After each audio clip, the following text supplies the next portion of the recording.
Friends, let's take some tzedakah. Let's put it in together. And in the spirit of Hakelin, let's have in mind the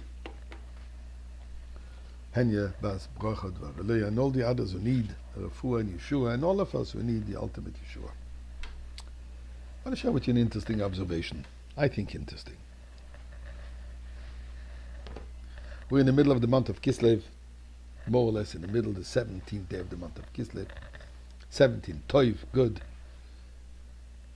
I don't know if you noticed, but the entire month of Kislev, which we have basically 5 Shabbatot, the Torah readings of these 5 weeks are all centered completely or very, very strongly involved with Yaakov Avinu. Toildois, the first one, the birth. The appearance of Yaakov Avinu into this world, with the issue that he has with Esav and so on. Following week, Vayetze, Yaakov is leaving, going to Lavan.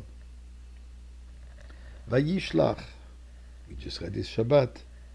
Yaakov Avinu is facing Esav, another step of his journey. This week we have Vayeshev. Yaakov is establishing himself, hopes to establish himself, as Rashi says. And then we have the following week, which is the last Shabbos of this month. Actually, it's also already the first day of the Rosh Chodesh of the following month. But as we know, when there is 2 days Rosh Chodesh, the first day still belongs to the previous month. It's the 30th day of the month of Kislev. So we have 5 Parshiyot, each one of them centered, discussing Yaakov or his offsprings, the life of Yaakov, the birth of Yaakov, the journey of Yaakov. All this in the month of Kislev. Quite unique. We don't find this by anybody else that have so many parshas consecutive, one after the other, except obviously Moshe Rabbeinu, who is mentioned in the whole Torah, except for Vater Tetzaveh. Now, things about divine providence. There is a very, very deep intrinsic connection. The month of Kislev is, in Chassidic terminology, called Chodesh HaGeula, the month of redemption.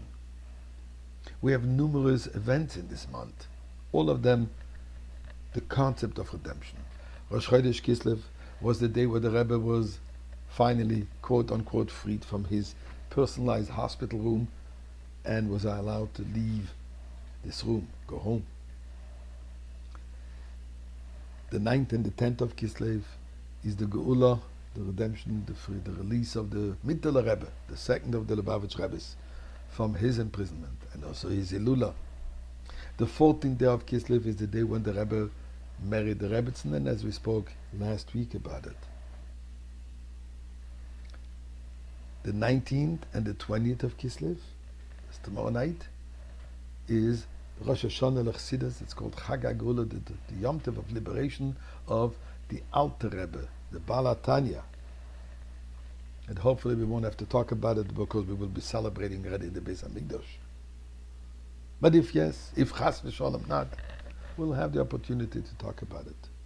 And then, as we all know, the 25th day of the month of Kislev, Chanukah. All of these events, all of these important dates are all redemption while still in exile.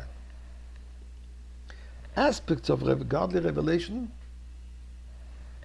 during the time of exile, bringing us, encouraging us, getting us closer to the final Geula.